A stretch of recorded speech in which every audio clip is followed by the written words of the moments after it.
Hi guys, before I do the actual video, I just wanted to send you all a quick message to say that I hope everyone is staying safe and taking care of each other and their family and staying in touch with everyone. I'm thinking of all of you. I really am. And I just wanted to say, if anyone wants to chat a little bit more in depth, I've got a group over on Facebook called Ouch 110 Smelly Friends, and everyone over there right now is being so fantastic, just keeping each other's spirits up, chatting, playing games, and we just today started a themed Scent of the Day week. Today's theme is wear your favourite cheapie, because we're all worried about money at the moment. But anyway, I thought I'd just send you a quick message of love, and yeah, go over there and get involved with them if you need to talk to fellow frag nerds like we all are. Alright, well anyway, on with the video.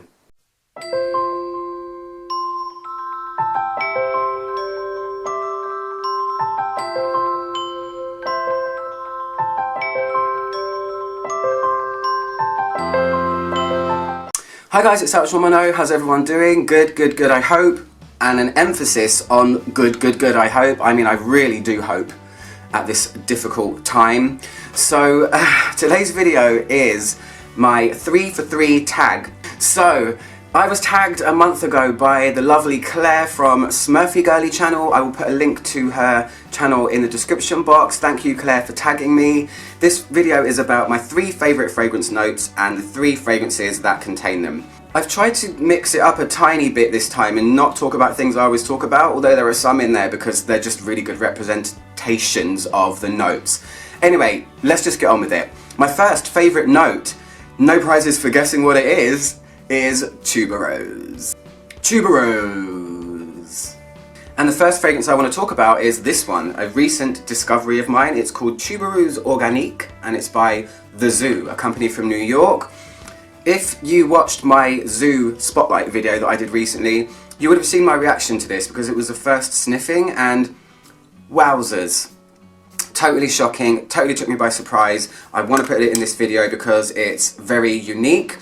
This fragrance smells to me like the most realistic tuberose perfume I've ever smelled.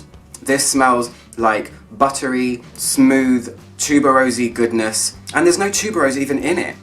It does have tequila in it though, because apparently tequila, or agave plants and tuberose plants are related, and there's also jasmine as well, but man.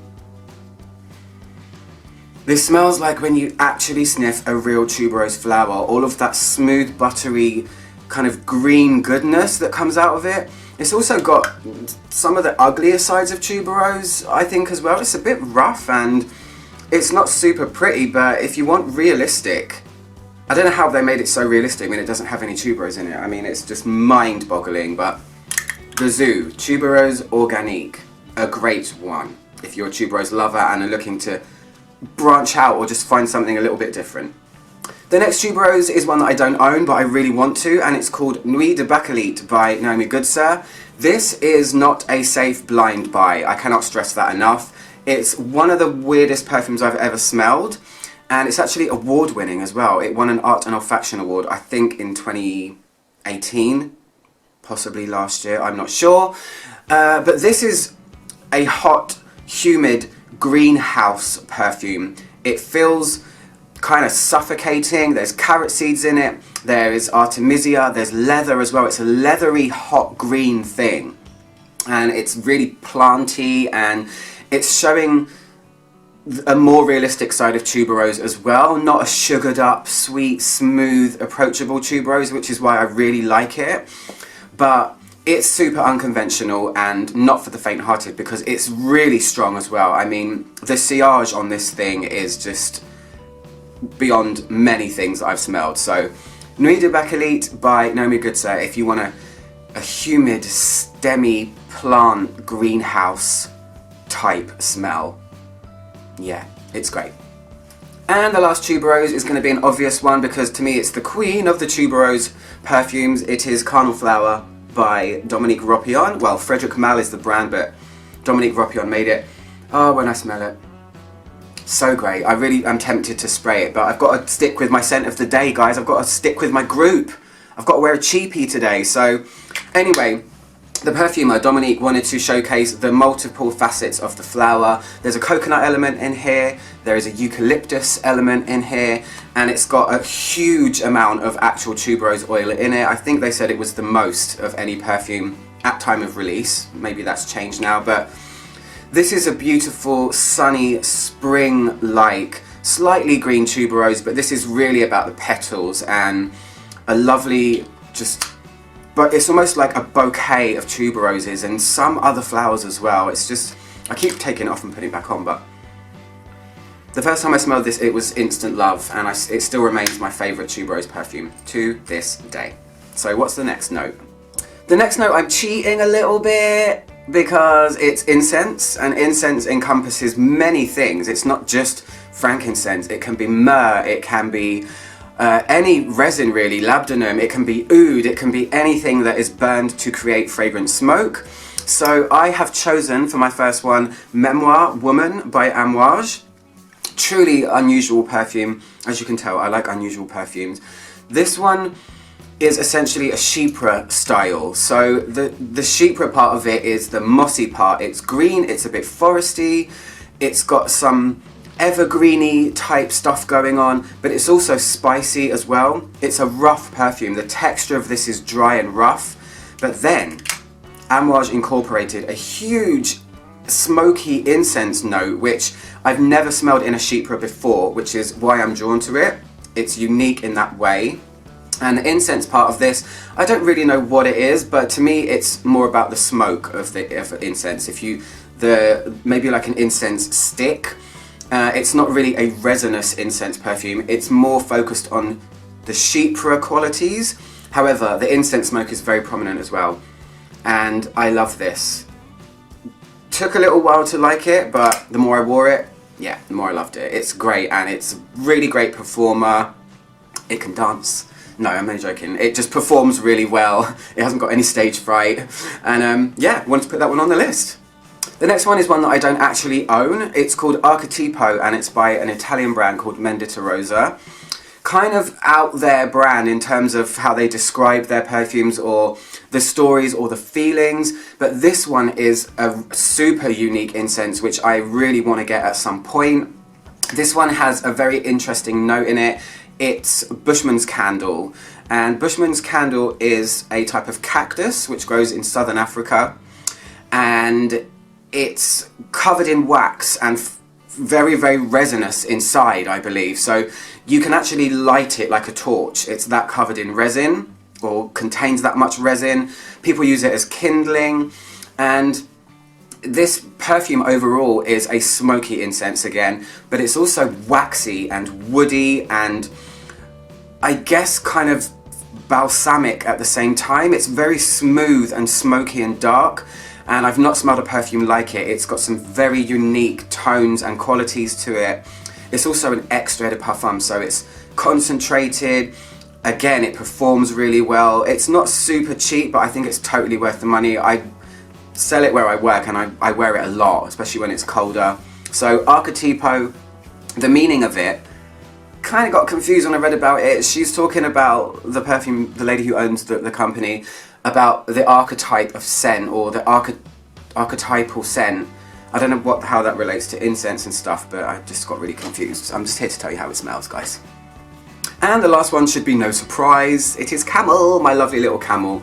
This one has multiple incensey notes in it. It has frankincense, it has myrrh, and it has oud in there.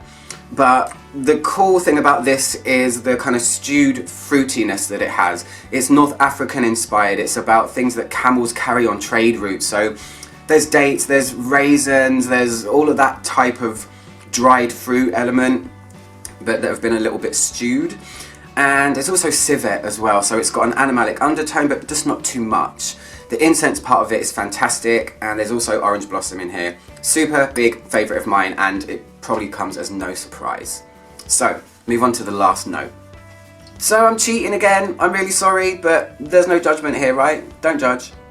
My third and final favourite note is amber, and I'm cheating because amber isn't really a note, it's an accord, it's a recipe made up of vanilla, labdanum and patchouli, but I love Orientals, and amber is kind of what constitutes an Oriental, being an Oriental, so I wanted to choose amber so I could just pull from all different directions, because this was more difficult than it seems, believe me. You try and do it and tell me how you go on.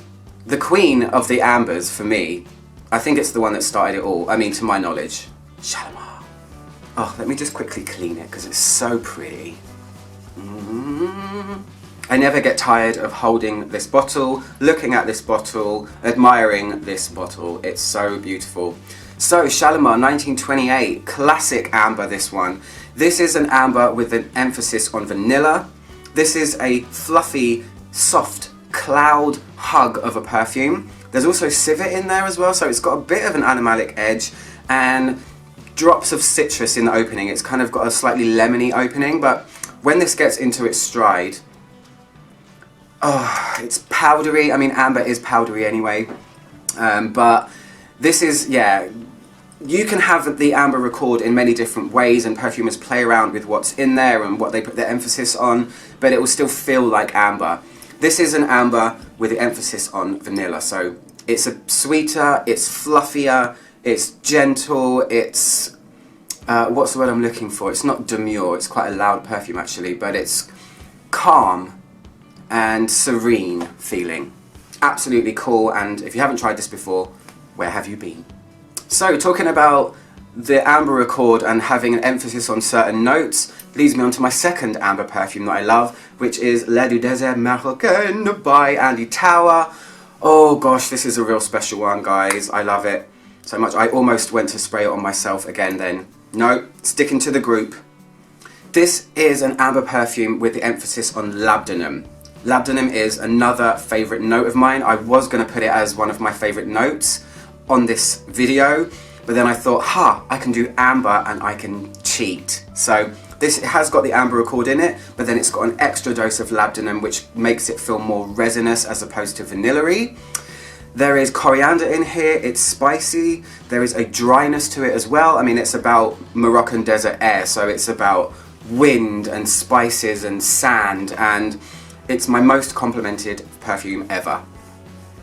Fact. Every time I wear this, people are intrigued, they want to know what it is, where they can buy it, and I sometimes don't tell them, because I'm mean sometimes.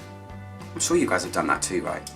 But yeah, amazing amber perfume. So, what's the last one? So the last one on this list is, again, not a typical amber. Shalimar, I would say, is a typical amber. Le Désert Marocain, not so much. This one, even less so. This one is called Sogno Reale, and it's by Mendita Rosa, the people that make Archetipo.